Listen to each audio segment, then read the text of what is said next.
vice presidents. And I'm not sure if you got that message, but this is being recorded. So if you miss something, all you have to do is go to YouTube later and you'll be able to enjoy the whole event or your favourite bits all over again. So it is being recorded, and this is part 3 of the disability seminar. And this particular section is covering disability discrimination cases, which I know is for a lot of people will be close to your hearts. And we've got a fantastic lineup tonight of guest speakers. We've got Angela Grant from the NEC, straight from and fresh from a party, which she has to rush off back to, the red carpet party. We've got Keith Brand, who is a senior solicitor from Thompson's, and Keith just gave you a wave there. And then we've got Austin Harney, who is also from the NEC. You might have noticed there's a gentleman doing interpreting. Richard Law is providing British Sign Language interpretation. So hopefully those who need that will be able to see Richard. If you want subtitles or live captions or whatever they're called these days, in my day it was subtitles, all you have to do is click on the bottom of the, well, it's the bottom of the screen on my screen, and there's 2 little C's. You'll be able to click on that and you'll get live captions. Bear in mind that some of us have accents, and the closed captions don't always understand what we are saying because they must be using 1960s British BBC voices, which don't account for our accents. If you want to pin anybody to your screen, so all the guest speakers are pinned to your screen, but if you want to pin somebody else for whatever reason, you are able to do that by just going again down to the bottom and clicking on the video that you want to pin. There's 3 dots on the video that you want to pin, and if you click on one of those dots, I'm not going to do it in case I end up pinning somebody I don't want to pin, they'll be pinned to your screen, but the guest speakers are pinned anyway, so you don't have to worry about that. As I said, we're being recorded, and the chat function is currently offline, so you won't be able to type in any chat. I think somebody has just at the last minute, Claire has told everybody that chat is off. That's only so that you can focus on what the speakers are saying, and then when the last speaker has spoken, chat will be enabled again, and that will be an opportunity for you to type in any questions you might have. And don't worry, because if you haven't got any questions, people have already submitted questions, and it might be that you're in the virtual room, or it might be that you submitted them because you couldn't attend the live event. So we've got some questions, but we would like, obviously, if you've got a particular question, that you fill in the chat box when it's enabled. There'll be an opportunity for a break, and that's your opportunity to have a break and type away in chat. And now on to our first guest speaker, because it is nerve-wracking when you're waiting. It doesn't matter how many times you get up to speak at wherever you are, it is nerve-wracking while you're waiting to be called in. And Angela Grant, I'm delighted Angela is with us. She's a member of the NEC, and she sits on both the National Disabled Members Forum and the National Black Members Committee. I never quite know what the difference is, but anyway, committee, forum, Angela's on them both. Angela is also a team member of the UK Civil Service Bargaining Committee, and that works to ensure equality runs throughout the bargaining agenda, and Angela has that remit. Apart from that, when she's got some spare time, Angela also finds the time to be the DWP National Vice President, and that's a massive job because DWP is a massive department. So she's the National Vice President with responsibility for equality, personnel policy, and for personal casework support. So if anybody in DWP gets stuck with their case, Angela is the person to go and speak to. Angela today will be talking about the importance of understanding policy and procedure and your equality rights at work. Welcome, Angela. Thank you, Jackie. And thank you everyone for attending. You know, as Jackie says, time is precious, isn't it? And I have been at a 3-year-old's birthday party. It wasn't a party involving alcohol, it was just cake and lots of sticky sweets and that kind of thing. But good to be here with our, you know, disabled members, and those that are not, you know, might not be disabled members, but coming along to find out something about, you know, personal casework that we do, policy that we do, and to listen to, you know, our Thompson speaker, and also to listen to Austin. So I think it's a really interesting meeting. We've had one earlier, and I think it was really good. So today we are here because we are in Disability History Month, and we're talking about hidden disabilities. And hidden disabilities, when we talk about invisible disability, it is still disability. It's just disability, isn't it? And sometimes, because the employer cannot see our disabilities, they will sometimes fall foul of the Equality Act. And that is where our union reps step in and ensure that management are following those policies. So it's not just those disabilities that are set in law, and Keith will talk about those disabilities that are automatically considered disability, but it's also about underlying conditions, a condition that might well be considered disability. If it were to get to tribunal, the tribunal judge might say, well, actually there is a, you know, discrimination here under the grounds of disability. But before we get to those points, we always have to ensure, and the trade union sides have to ensure, that every employer has policy that is fit for purpose, and every policy should be equality proofed, and equality proofed by the unions. Because believe it or not, union reps seem to pick up a lot more than the management teams that are creating the policy, whether it's just, you know, whether it's your attendance policy, whether it's equality impact assessments for the big changes, such as all the stuff that's been happening during COVID. You know, the employer often leaves huge gaps in policy, and we have to plug those gaps, and that is what the trade union side does. So it's very important that we do that. So the employers have a duty, a legal duty, to make reasonable adjustment under the Equality Act, and that when we talk about reasonable adjustment, the adjustments have to be reasonable, and there are ways that we can put adjustment in place before we get to grievance. And because members do not want to have to get to grievance, it's very stressful to go through that, never mind having to go forward with an employment tribunal. You know, Jackie talks about us getting a little bit nervous before meetings like this. Imagine, you know, how people feel, the stress of having to put that case forward and go through to an employment tribunal. So before we get there, we try to ensure that we are looking at the policy and procedures that we can use to prevent us having to get to that legal point. But I think the first thing we should look at are what those steps might be. And under the Act, when we talk about reasonable adjustment, you know, people often say, well, you know, what is that? Well, we see the tangible adjustments, don't we? You can see, you know, you might need a chair because you've got a back condition. You might need, you know, a different kind of mouse because you have a, you know, condition with your wrist is painful.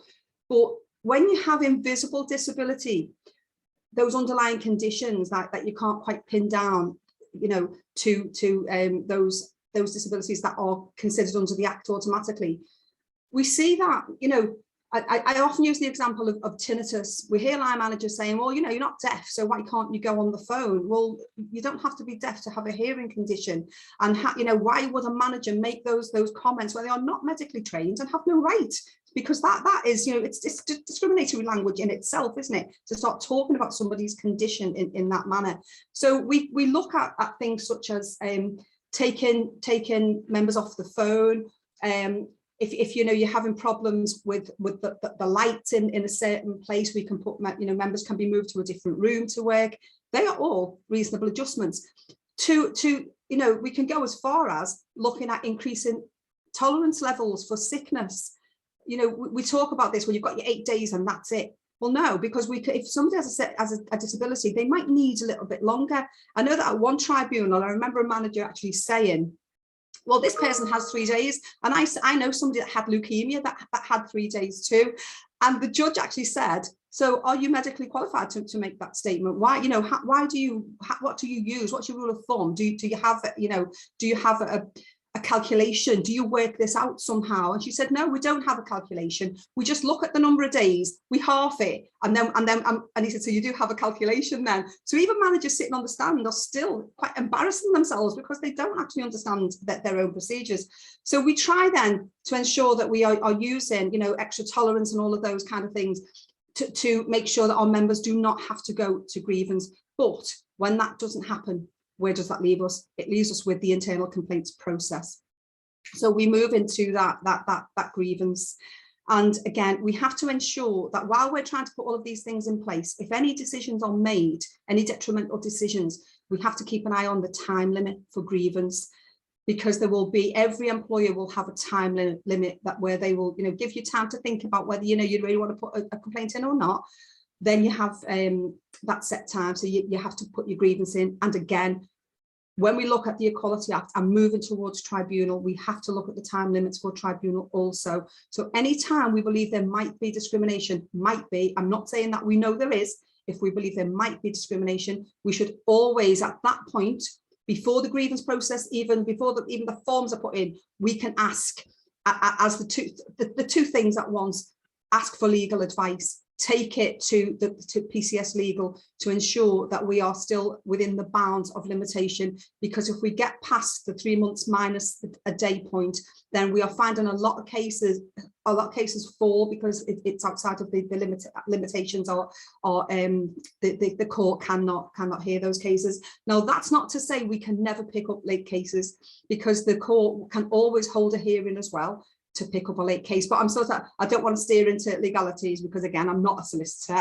and we do have Keith here who will speak about those things. So not only the Equality Act, though, there's another point that it's important to make. The employer has a duty under health and safety also to look after your mental health and well-being. Now, if there is if you're sent off work because of, you know, say you've been bullied and harassed, and you end up off work, and you're long-term sick because you have had a mental health crisis of some sort, that is something that should be recorded on your employer's accident reporting system. And we can also use that to ensure that we can go to my CSP and we can see if you are entitled to injury leave, because an injury doesn't just have to be a slip or a fall. It can be a mental health injury. PTSD, it can be an injury. And PTSD is not just, doesn't just happen to soldiers that are returning from these horrific war zones. It can happen to people in work because of how they have been treated with this drip process. And they end up then with this real deterioration of their mental health. So it's important to look at that. So when we're looking at adjustments, OHS can help with that. I know that OHS can only give an opinion, and they can only direct the employer as to what adjustments might be helpful. And but if we get that down on an OHS form, if we check the questions that we are putting in and ensure we're asking the right questions so that we get the right responses, we can use that document when we want to go to grievance, or if we want to take it further. And again, I know that will be covered by Thompson's. So I'm running to time.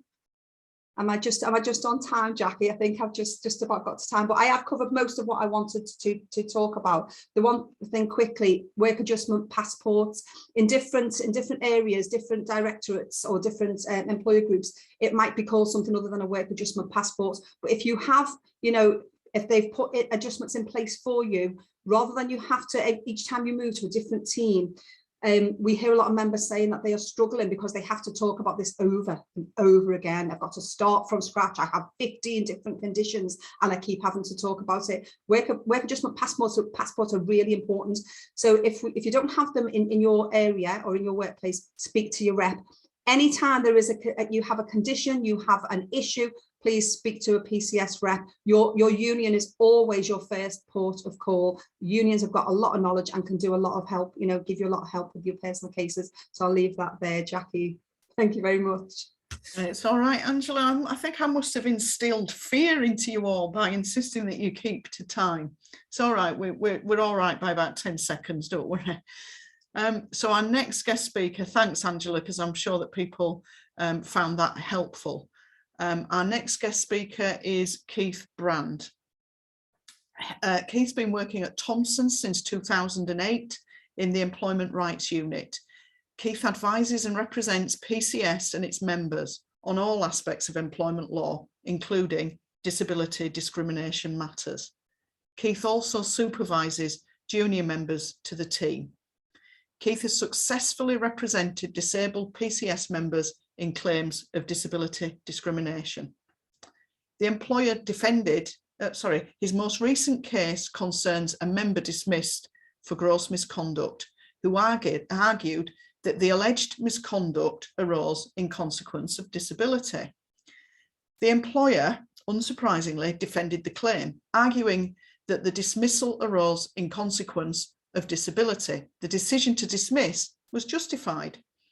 As the tribunal determined that the member was disabled in a preliminary hearing, the employer then entered into a settlement negotiation, and the PCS member was able to agree a very nice, good settlement of 19,000. So well done, Keith.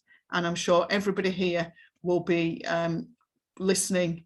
And just to let people know, you may have a slide pack that went out with the invite. That it's not necessary to look at it now, but it does complement what Keith is saying. Keith. Thanks, Jackie. Hi, everyone. So, yes, I'm here today to talk through the duty to make reasonable adjustments in a disability discrimination context. The duty as it applies to employers and how members and individuals can enforce their rights.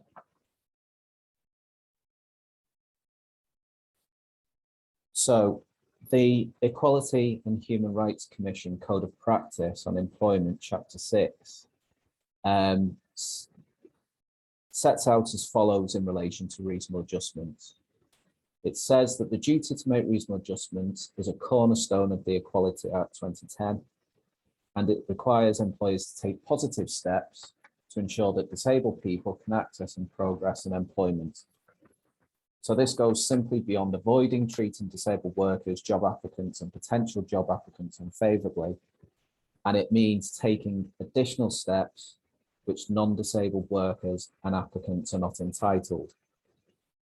So the duty to make reasonable adjustments, it's unique to the law on disability discrimination. And the courts have been clear that the duty is a positive one on employers to alleviate the disadvantages that disabled workers face in the workplace, so as to enable them to remain in employment. So the main issue in cases that come before the employment tribunal are twofold. Number one, does the obligation arise? And secondly, how far does the obligation go? And basically, these are the same questions which have to be addressed when a member seeks reasonable adjustments in the workplace. So in terms of my talk today, what we will look at is the law on reasonable adjustments and how the law can be used to negotiate reasonable adjustments.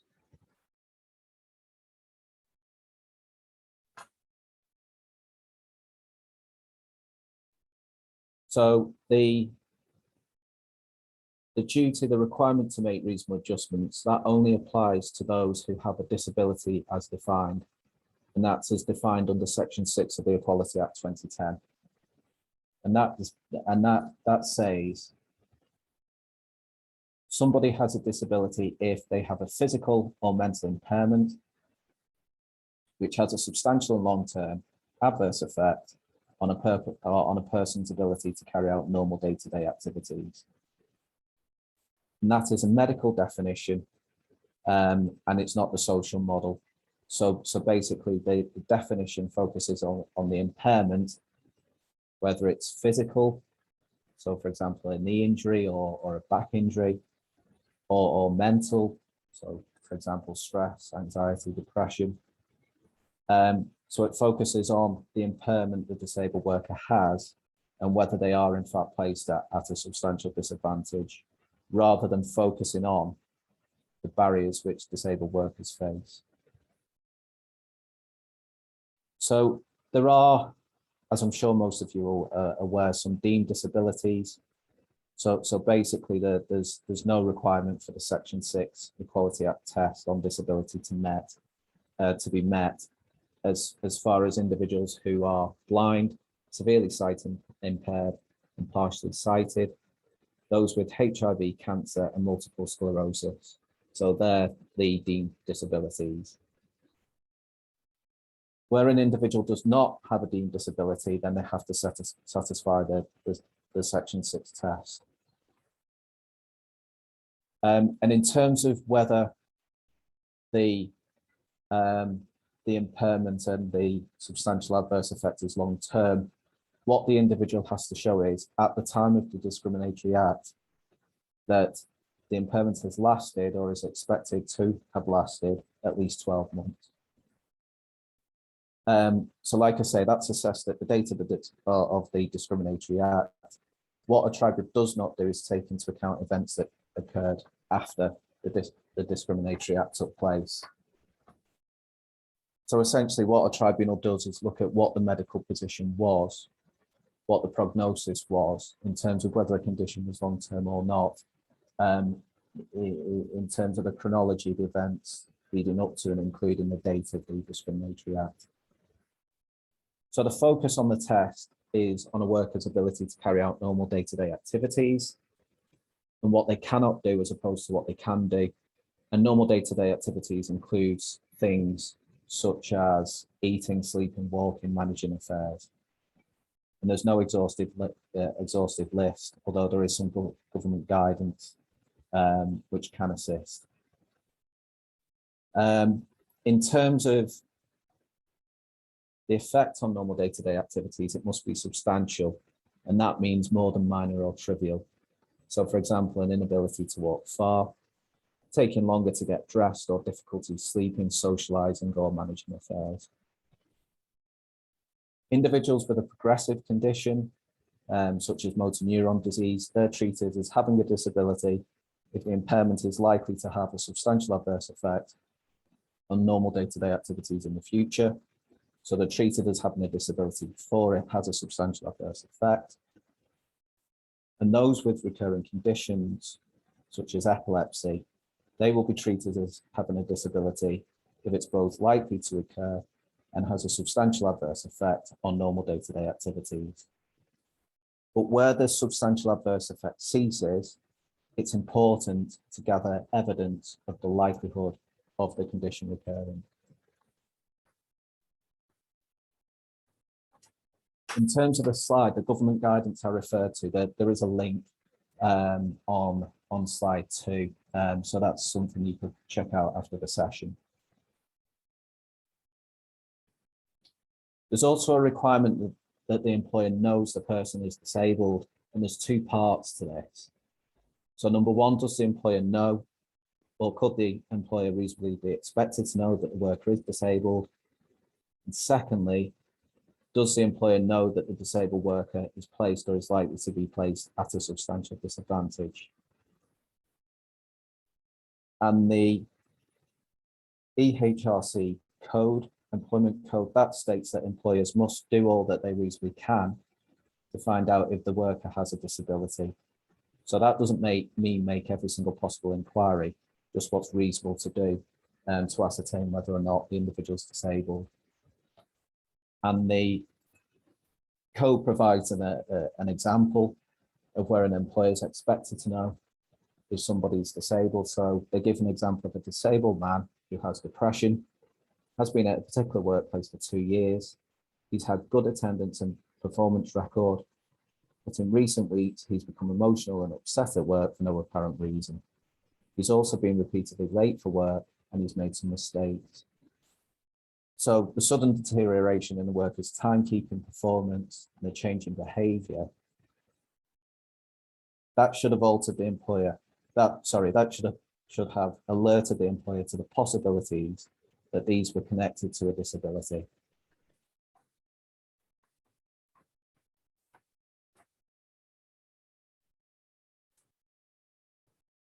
So in terms of making inquiries, what should an employer do?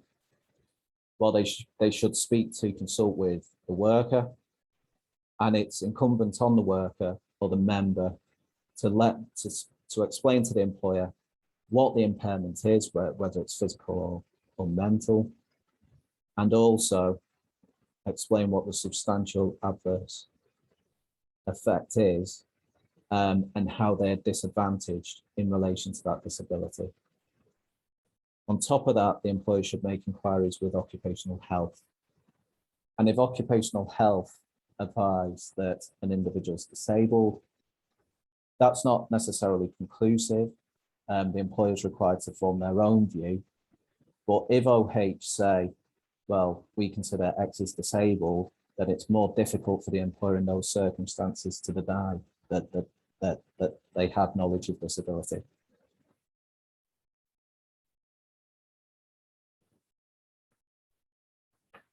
Okay, so that's disability and the issue of knowledge dealt with. So the next thing we'll look at is the duty to make reasonable adjustments itself.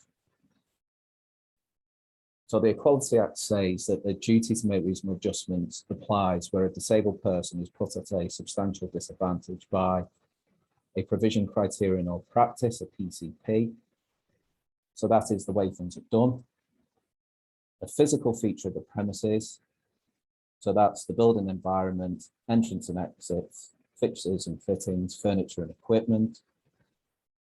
And also where a disabled person is put at a substantial disadvantage by an employer's failure to provide an auxiliary aid. So for example, a failure to provide computer equipment, a loop system, or a support service.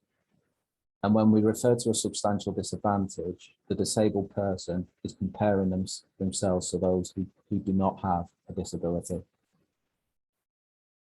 So the duty arises at the point at which the disabled person is placed at a substantial disadvantage by the PCP, the physical feature, or the failure to provide an auxiliary aid.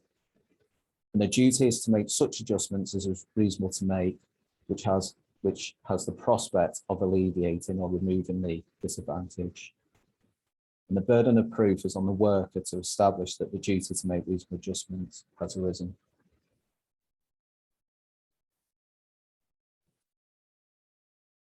Okay, so in terms of the provision, criterion or practice, which is the most common we see, what does that apply to? So what PCPs does the duty to make reasonable adjustments apply to? So it's not defined in law, it's not defined in the Equality Act, but generally it relates to the job and therefore requires employers to make adjustments to the way the job work is structured. And the aim is to accommodate those who have a disability and who cannot fit into the existing arrangements. The PCP must be interpreted liberally. So for example, it could be an expectation to work late, an instruction to return to a previous post, or it could apply to a formal policy, practice, arrangements, procedures within the workplace. The PCP doesn't necessarily have to be applied to the worker. So for example, hot desking might not be applied to the disabled worker themselves, but it could apply to other colleagues, and that's sufficient to amount to a PCP. However, one-off acts do not amount to a practice.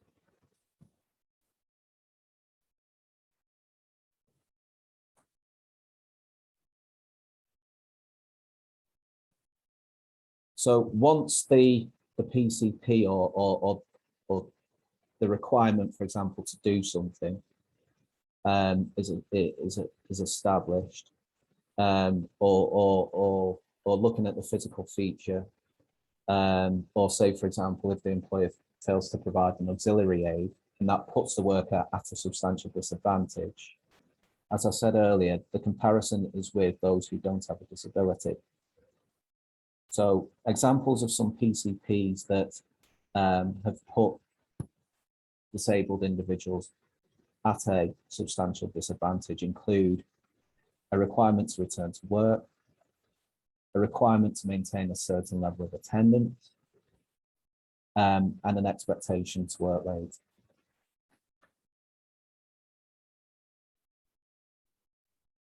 So just in terms of an example where an employer, where a worker is off on long-term sick, an occupational health have recommended a phased return to work and that's been refused by the employer, it's arguable that the duty to make reasonable adjustments applies there.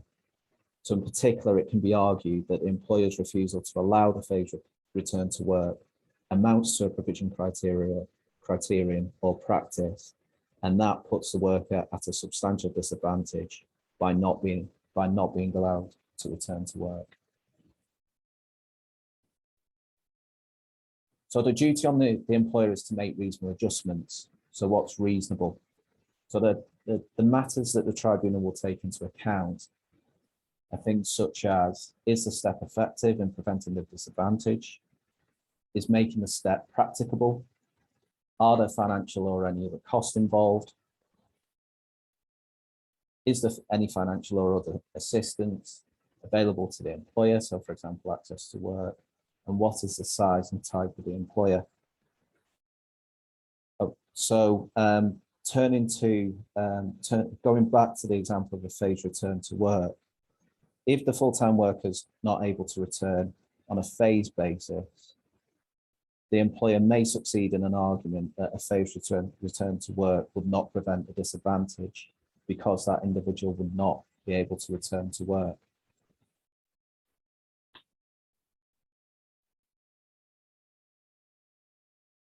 When weighing up whether or not the adjustment is reasonable, this depends on the circumstances. So for example, in relation to redeployment, the employer may argue that the worker does not meet the essential criteria of a particular role. And as a result, the worker would have to attend an interview, or the role may not be suitable at all, so they may be rejected. There's one case which many of you may be familiar with, which is Archibald and Fife Council, where the court actually found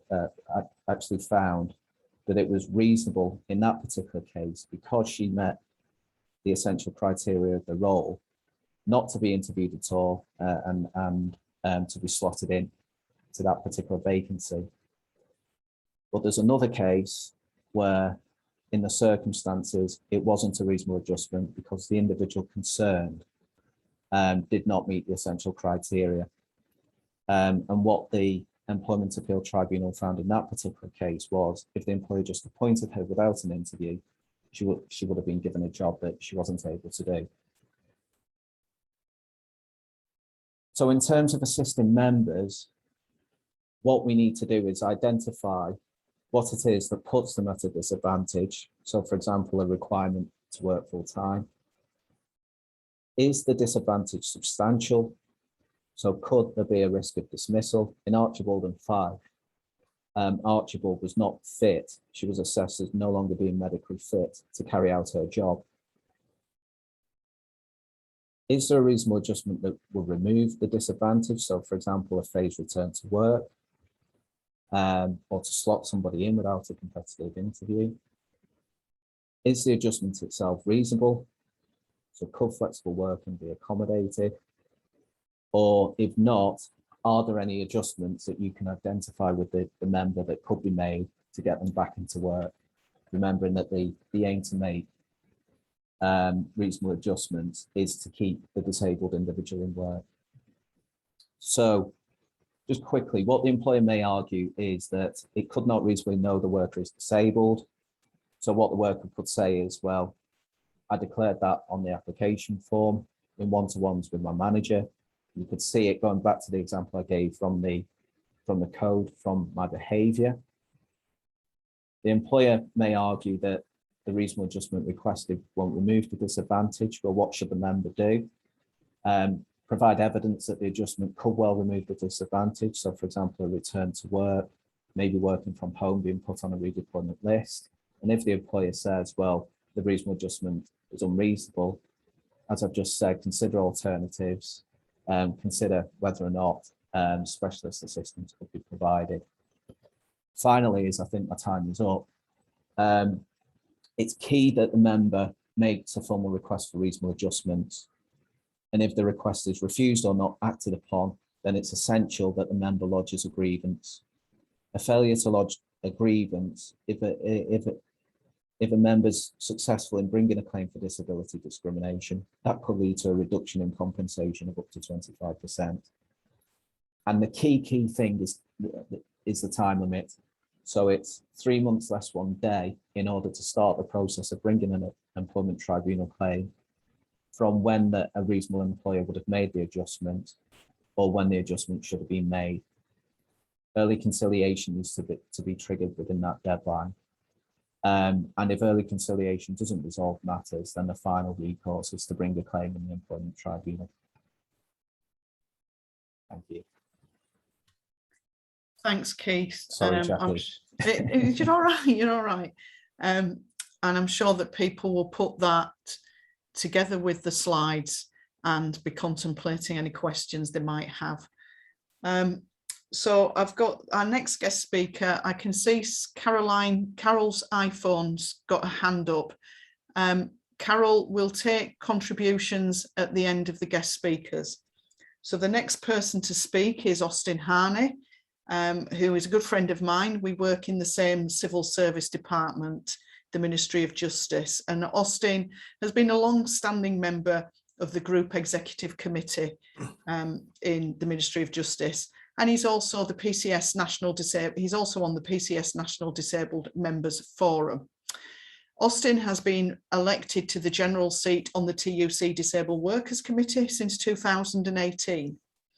He's campaigning on issues affecting disabled people, and in particular on behalf of neurodivergent workers, something that is close to Austin's heart.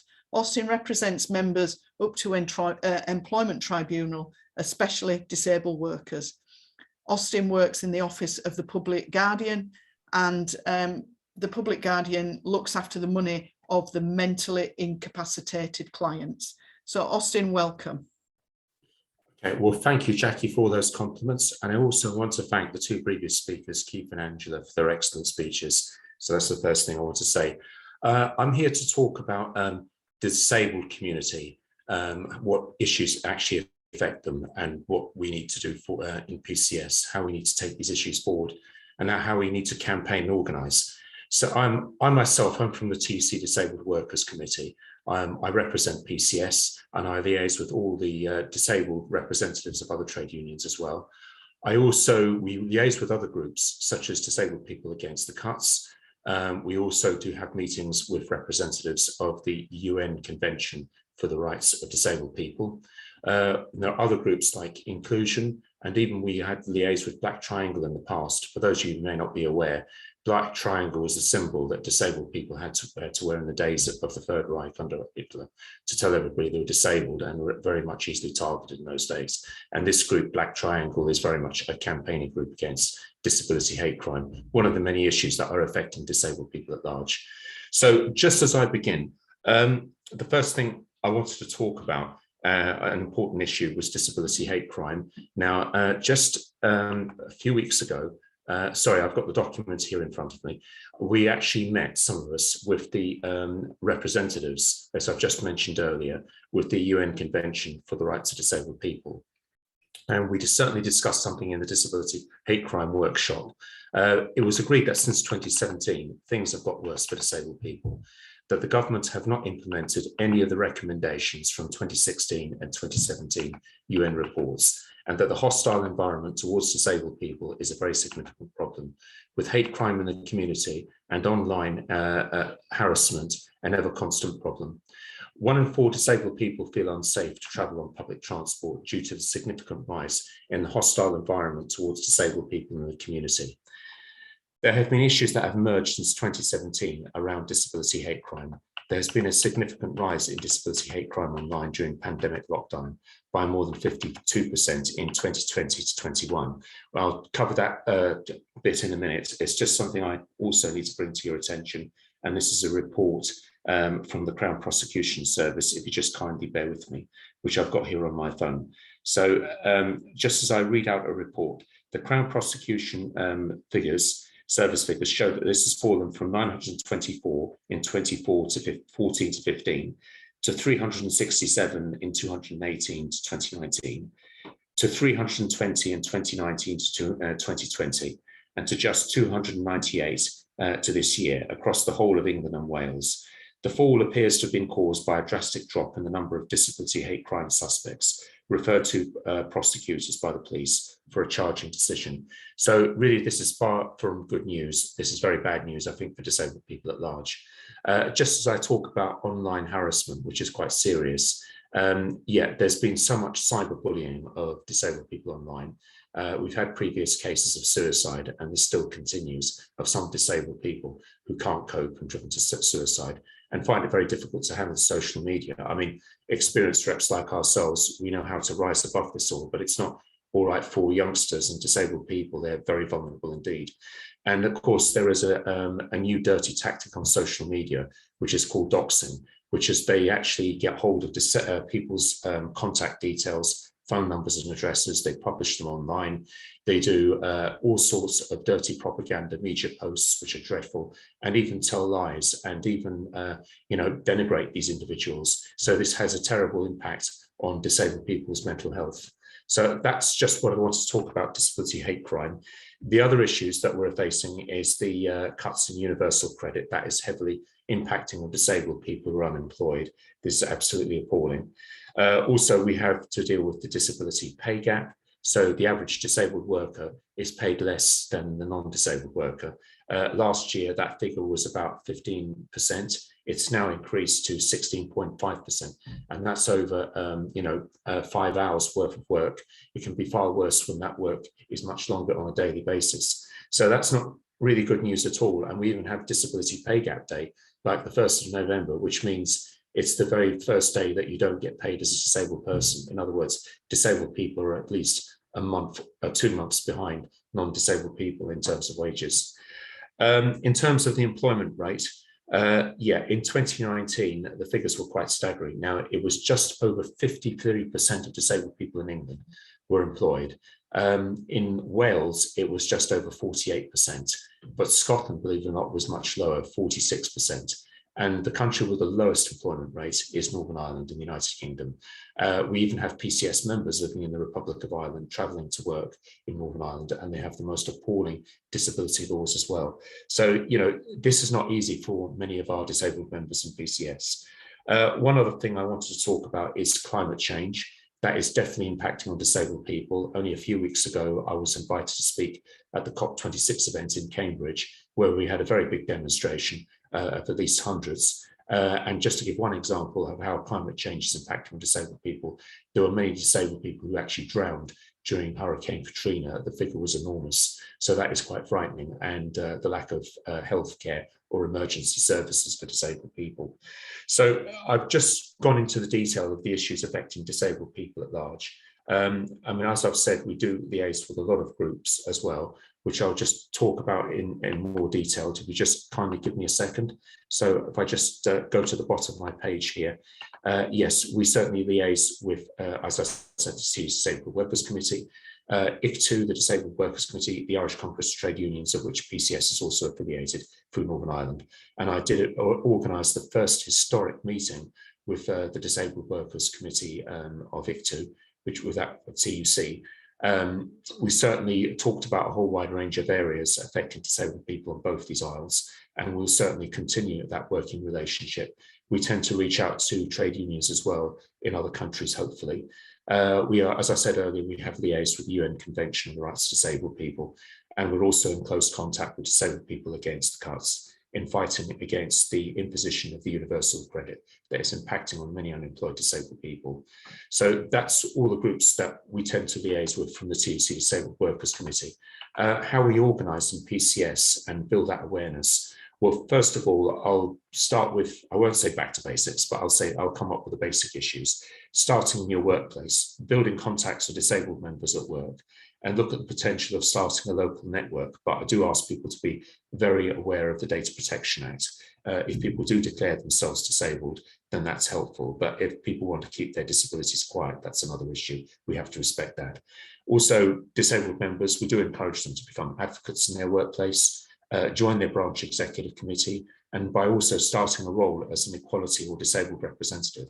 The Labour Party manifesto, since back 2010, that was even before Len McCluskey was elected as General Secretary of Unite. Unite put the pressure on to ensure that there be statutory time off work for equality reps, and the Labour Party is promising that when they get to power, so to increase facility time. But however, having to put all these theories into practice is not straightforward.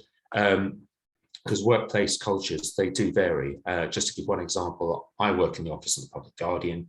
That is an organisation where we have to look after disabled people. That is part of our job, and that's very straightforward about disability acceptance and awareness in the workplace. But if I was to give other examples, there was one like the Bankruptcy Office 20 years ago, where they were dealing with bankrupt clients, and the staff were completely and utterly very moody throughout the day, and no understanding of people's disability or issues or disabled. And this is not just in one office, this is many offices throughout the civil service, where we really have to tackle this, the importance of challenging negative attitudes at work towards disabled members, particularly through our local networks that we need to establish. We also need to define the medical and social model of disability.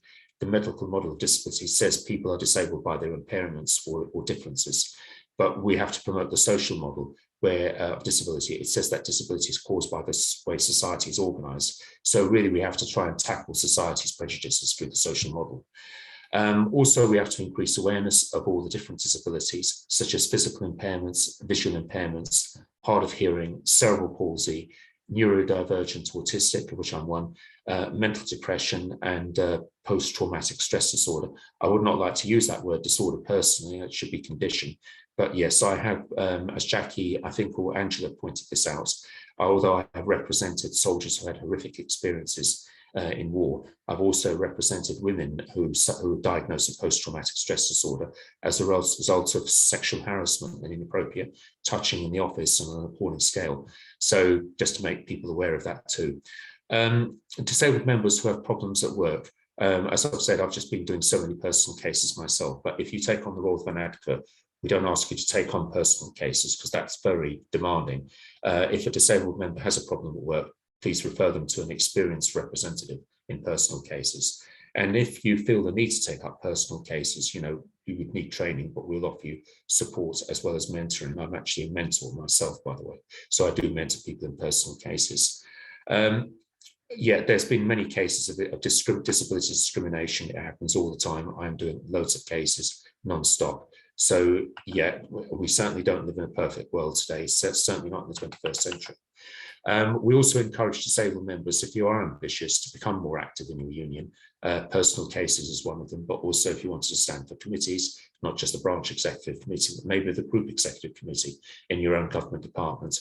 And also we, even the NEC, we have a reserved seat for disabled members on the National Executive Committee.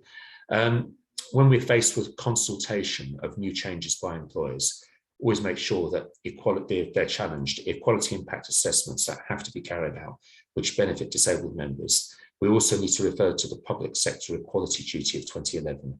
That's in every departmental policy, by the way, if you want to research that. And we are committed to total elimination of discrimination. And I believe someone can correct me, that is Section 20 of the Equality Act 2010. I was definitely in the Equality Act, that's for sure, but when I'm correct about the section, someone can correct me on that, I'm sure. As we broaden out on the disabled issues affecting disabled people at large, well, there is a big campaign that we can promote in PCS, which I strongly recommend. Reasonable adjustments at work, I'm afraid they vary from depending on which government department you work in. That is outrageous. What we really want is a consistent reasonable adjustment policy that applies throughout the whole of the civil service and the commercial sector. And we need to exert as much pressure on the Cabinet Office for that as well. So that's an important campaign which we can all unite on in our workplaces and really push for that. And the way to go about that is, well, I mentioned group executive committees, I mentioned the NEC, but also become active in your regional committee. There are disabled subcommittee groups in each region now. They are certainly being launched. And that way that you can talk to disabled people from other government departments, gather more information on the inconsistencies of reasonable adjustments, also what advantages there are, and take that forward to the National Disabled Members Forum and also the NEC, who will in turn take it to the Cabinet Office. Also, I did mention that, campaign for a consistent policy for disabled workers in the civil service and the commercial sector. Also, new policies have come in now, remote working. That's not straightforward, where people have to work at home and can be subject to mental health issues. So we do push for reasonable adjustments for working at home as well. And if that requires sometimes working in the office 2 days a week, but also what reasonable adjustment support is needed for you for working at home in terms of welfare, well-being, etc., and what can benefit disabled workers in that process. So it's not just, just send a person to working at home is just not enough. That person really does need a lot of support. Just as I talk about the external issues again outside PCS, we should campaign against universal credit, and that could be done through liaison with PCS and the DWP and HMRC. I think we should build that alliance with PCS and disabled people against the cuts and the other organisations I've mentioned, like Black Triangle, and also inclusion as well. Also campaign against disability hate crime, which can be done through PCS in the Ministry of Justice, the Crown Prosecution Service, the Home Office, the Met Police, and more other justice sector related government departments. But we strongly encourage that through the entire civil service itself and the commercial sector.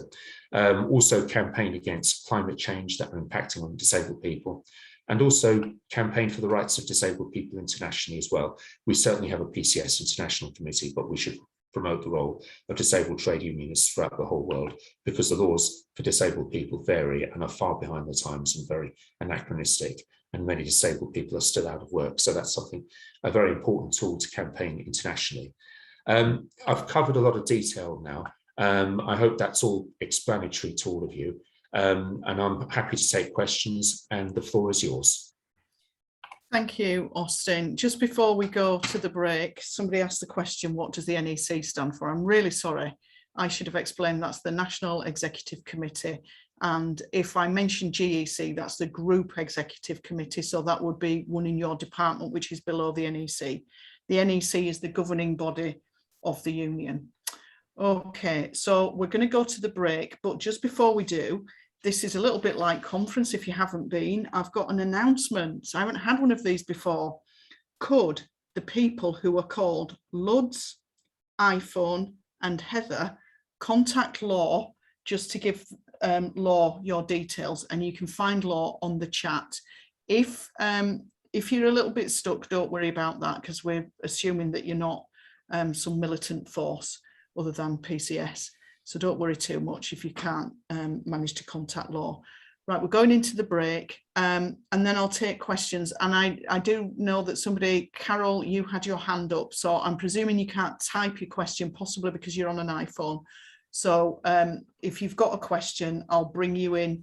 I'll just deal with a couple of the other questions that we've already received. But Carol, I haven't forgotten you. Okay, if you can be back at 7, that will be great.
Right.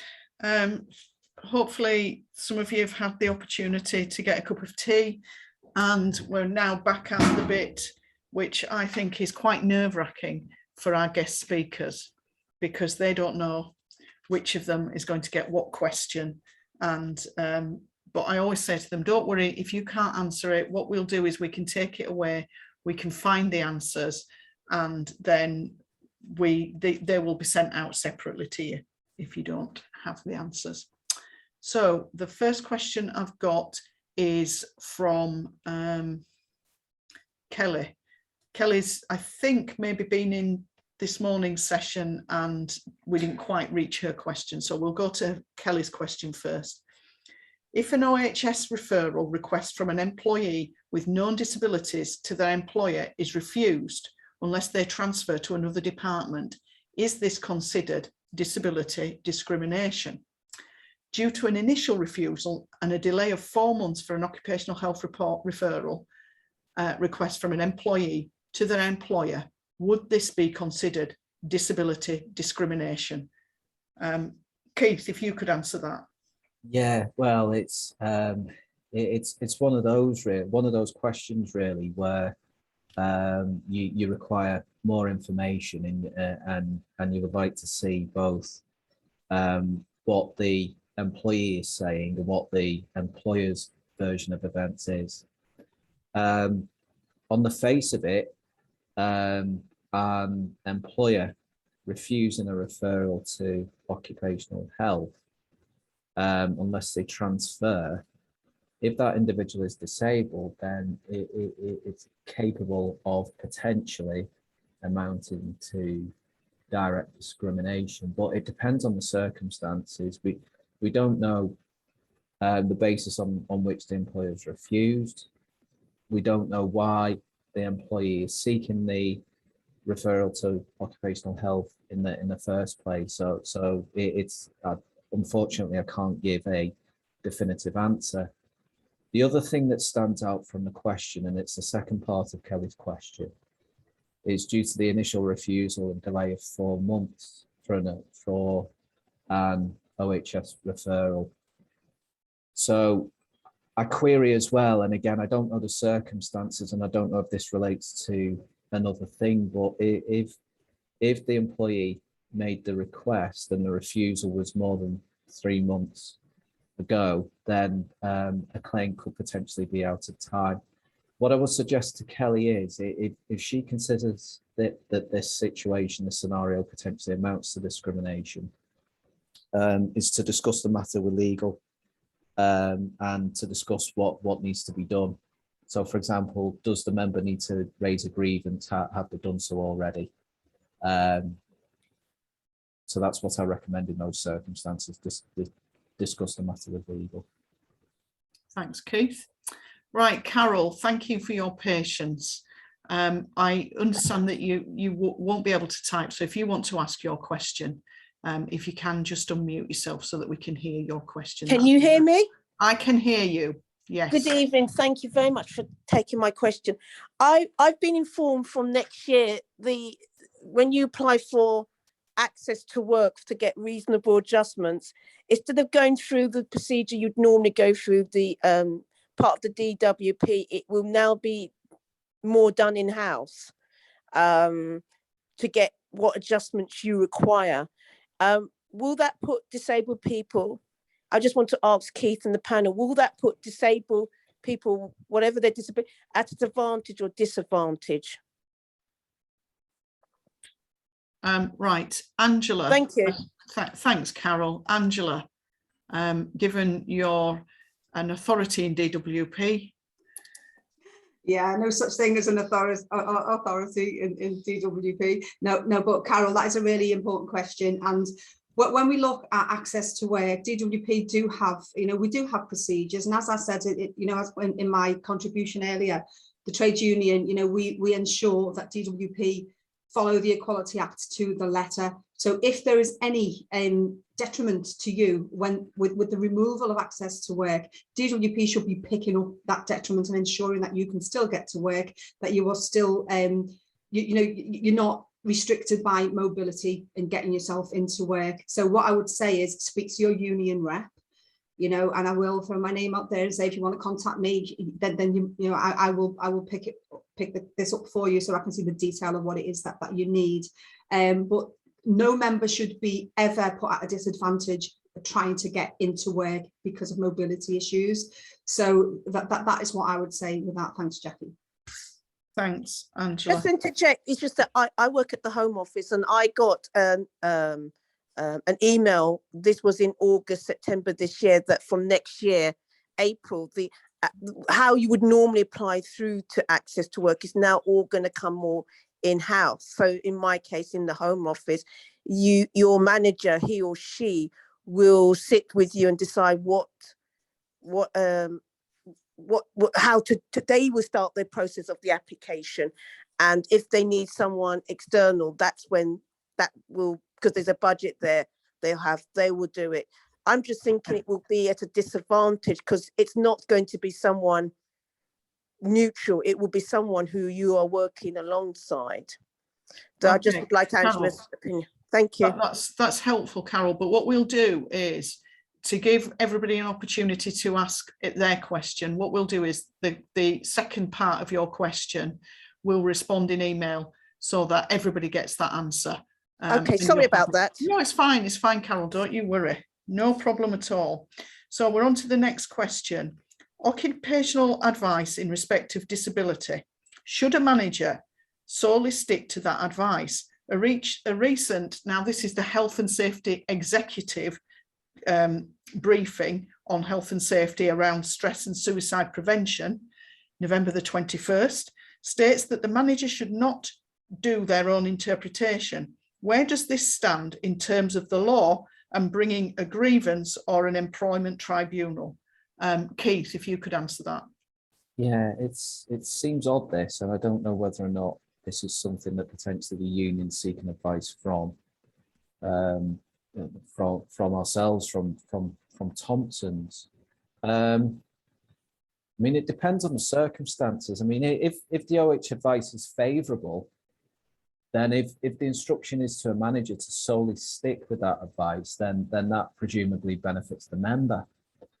But if it's not favourable and a member wishes to dispute it, but the employer rigidly sticks with the recommendations of OH, then the question is whether or not the reasonable adjustments being sought are in fact reasonable. And occupational health advice isn't conclusive. And as I said in my talk, I mean, ultimately it's a management decision. So the decision to stick with OH advice, that would be the management decision.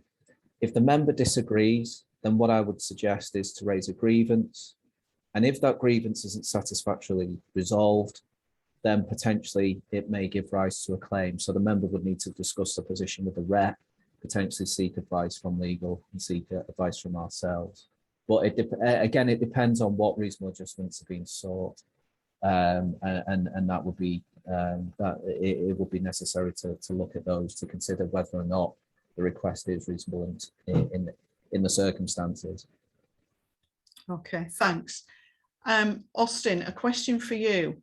Are there any government departments that excel in dealing with neurodiversity that could be used as a template across organisations? Yeah, there is an answer to this question. I regret to say the answer is no. We don't have a consistent policy throughout the entire civil service. Just only 2 years ago, I raised it with the Ministry of Justice, HQ Secretary of State. And they said, oh, well, we'll take this forward. I asked that question again at another big meeting in MOJ HQ, again in front of the Secretary of State. And the head of the prison service was there and he says, oh, we do a lot on mental health. So unfortunately, there are certain government departments are really not aware of this or actually educated on neurodiversity.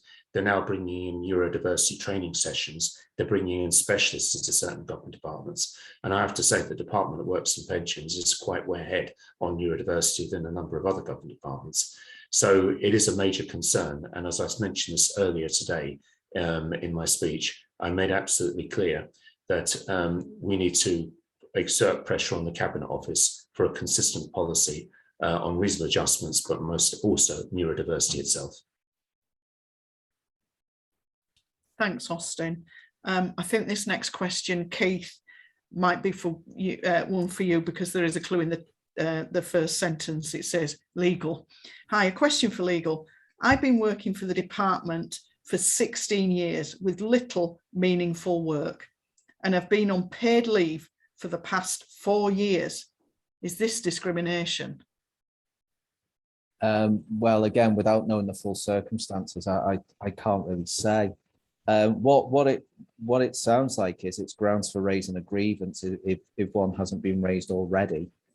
Whether or not the reason that little meaningful work's been given, or the reason why the person who's asked the question is on leave is discriminatory, so it relates to a protected characteristic. So, for example, disability.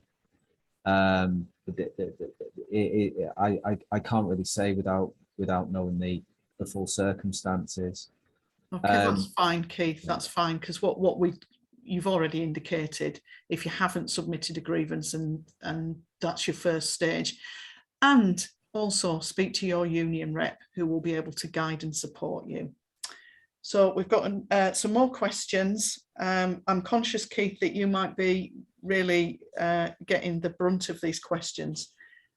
So this one, number 5, if someone is refused a contractual home working request, yet they have multiple health issues, the employer has ignored expert impartial advice which corroborates and recommends permanent home working, and the employer has discounted this advice, how successful under the Equality Act can individuals be in overturning management decisions?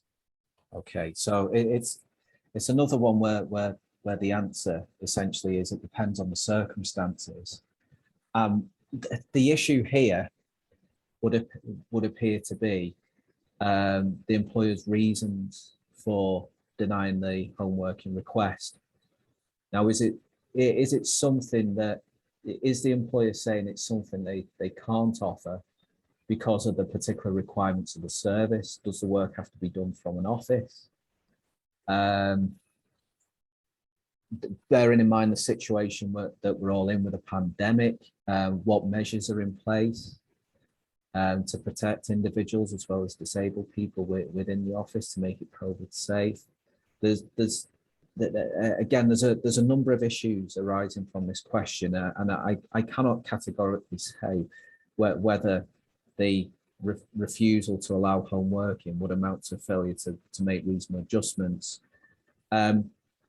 Potentially it could be, but again, we're in a situation where the individual concerned, the member concerned, would need to discuss the matter with their union rep, ensure that they've made a formal request for reasonable adjustments, explain why they're disadvantaged by the requirements, which is the provision criteria or practice to work from the workplace, from the office.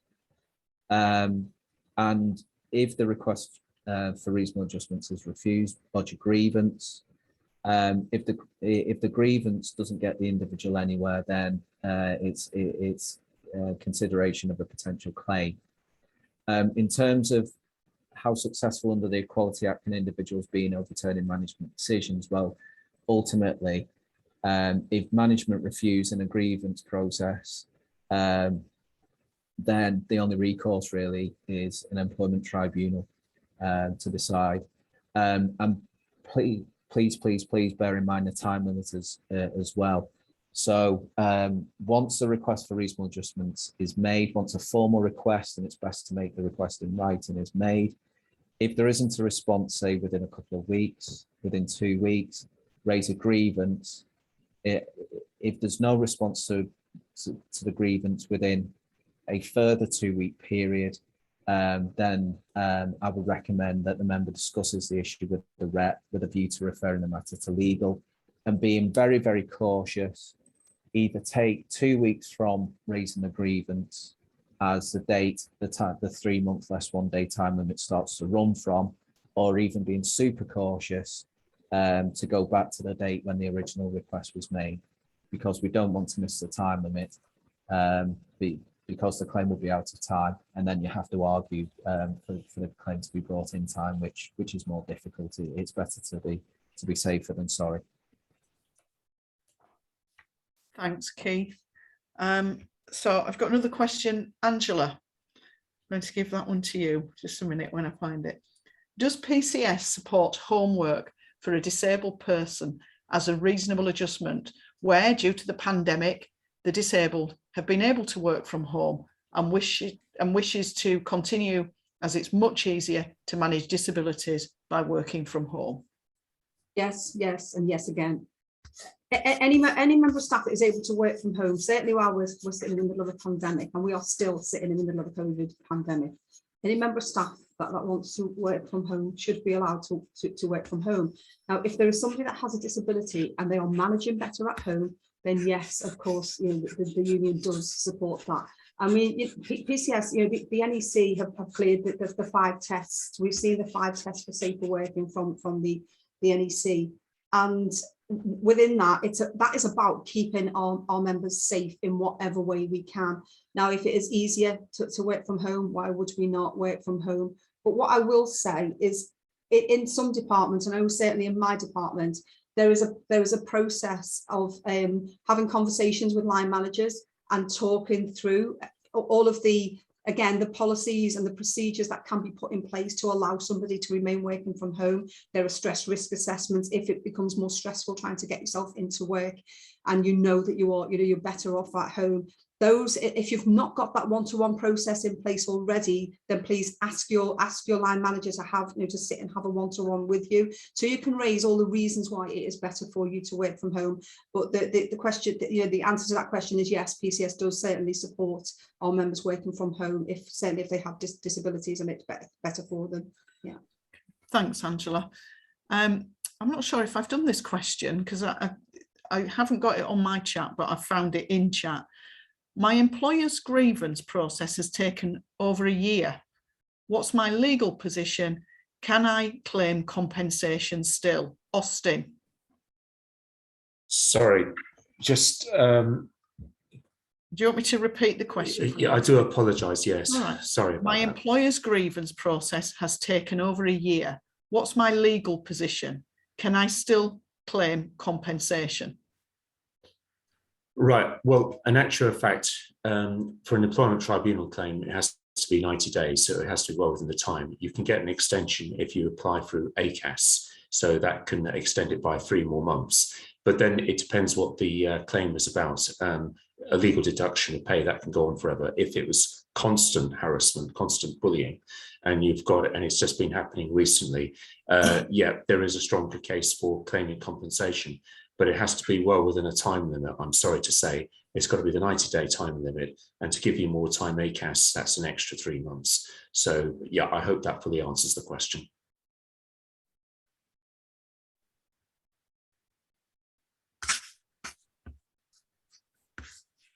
You're on mute, Jackie. Ooh, another question, this time, Keith, if you can answer this. It's quite a short question. What are options for redeployment on health grounds? Yeah. Okay, so that takes us back to the Archibald and Fife case that I mentioned before. On the face of it, it does anyway, because again, my response here is dependent on the circumstances. So let's say the individual concerned here is no longer physically fit to do their job, and they are asking for redeployment on health grounds as a reasonable adjustment.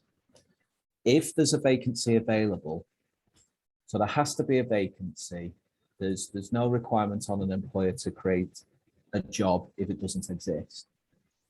So if there's a vacancy available, and if the individual concerned meets the essential criteria for that role, and that role is at a lower grade, the same grade, or even a slightly higher grade than the employee's current role or the worker's current role, then they should be asking they should be asking their employer to slot them into the job without having to go through the application and competitive interview process as a reasonable adjustment. So that's one option. Another option, it depends on what the employee wants, but for example, and I've had this in a case before, and we did rely on, it was a situation where the individual was no longer fit to do his particular job. He was looking for redeployment, that's what he wanted. And he did win the case on that basis. The tribunal did find that the employer did fail to make reasonable adjustments as far as that was concerned. But one of the adjustments that was flagged in the tribunal's judgment was this. The employer at the time, they were going through a redundancy process, and they didn't consider redundancy BR as a potential reasonable adjustment. Now, if that's something in those unique circumstances, if you like, that a member would want, then that's something that could be explored as their union rep with the employer. But if they are purely seeking redeployment, then the best thing to do is to identify roles, particularly if it's a large employer, identify roles or vacancies which are available, which the individual can meet, so they can meet the essential criteria, they're capable of doing a job, and to say to the employer, well, I can no longer do my job. The aim of reasonable adjustments is to keep me as a disabled person in the workplace. There's a role there that's suitable. Slot me in, please, as a reasonable adjustment. And if the employer doesn't, then that's very likely to be a failure to make reasonable adjustments in those circumstances. Thanks, Keith. We've just got 2 or 3 more questions, and I know that the clock is ticking, but hopefully we'll get at least 2 of them. Angela, if an individual wishes to work from home as a reasonable adjustment, will the terms of their contract of employment have to be changed, or is that a departmental choice?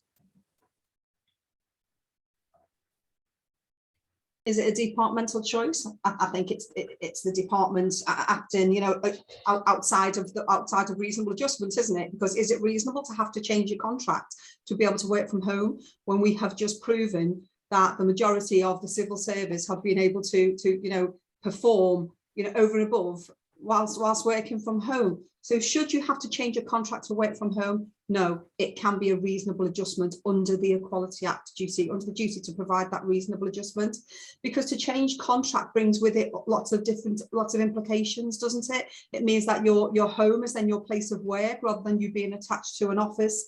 So we would not expect anybody to have to change their contract to work from home. Most departments will have a policy for home working where you can change your contract in really, you know, serious circumstances, but it has to be really, really exceptional for that to happen. If this is something that has arisen since the COVID pandemic, and I'm saying that because we have picked up so many of these cases where they're trying to force through a contractual change on members. If this is something from the pandemic, then there should never be a change of contract in that respect. No, so it should be a reasonable adjustment. Okay, thanks, Angela. And Keith, for you, is it discrimination to refuse working from home if a person's disabilities are managed better at home and they've worked productively from home since April 2020, and their disabilities include musculoskeletal, anxiety, depression, and the requirement to use voice recognition software, which is quite stressful if you're using that in an open plan office. But the main bit of the question is it discrimination to refuse working from home? On the face of it, yes. Yeah, given that the individual, and I know where that the requirement to work from home has probably arisen out of the COVID-19 pandemic. But the fact that they've been able to work from home for that long, my view is that an employer is going to have to come up with a pretty good reason to be turning around and saying to that individual, you need to come back to the workplace. And if that's happening, then again, I would strongly recommend that the individual concerned obviously liaises with their PCS rep, but lodges a grievance and not delay as soon as possible. And set out why the requirement to go back to work from the workplace, so the provision criteria in all practice, to explain why that the requirement to work in the office puts them at a substantial disadvantage as somebody who's disabled. Thanks, Keith. And this one, Austin, is for you. If an employee, and we are running out of time now, but I think the answer is going to be a really quick answer. If an employee wishes to remain in their current role and requests reasonable adjustments, is an employer required to consider the request before considering a new role? Right, well, reasonable adjustments, they have to be agreed under the Equality Act for a start. So if there is evidence that the employer made no effort to agree reasonable adjustments with the employee in the job, the employer would have a case in an employment tribunal, provided that employee has a disability, has the diagnosis, has the records, and which can't be scrutinised. So therefore, the employer would be at fault for not agreeing reasonable adjustments in the current role. If there was a case that they couldn't find a reasonable adjustment in the current role, then the employer would have to find an alternative job for that particular individual. Thanks, Austin. And I'm really determined to get to this last question, Angela. It's another quick one. Is there training for managers on how to speak with respect to colleagues with disabilities? Let's start by saying everybody should be treated with respect in the workplace. You know, if it's civil service, we have a civil service code, don't we? That we have to act in a professional manner. If somebody is being disrespectful, that is not following your civil service codes, is it?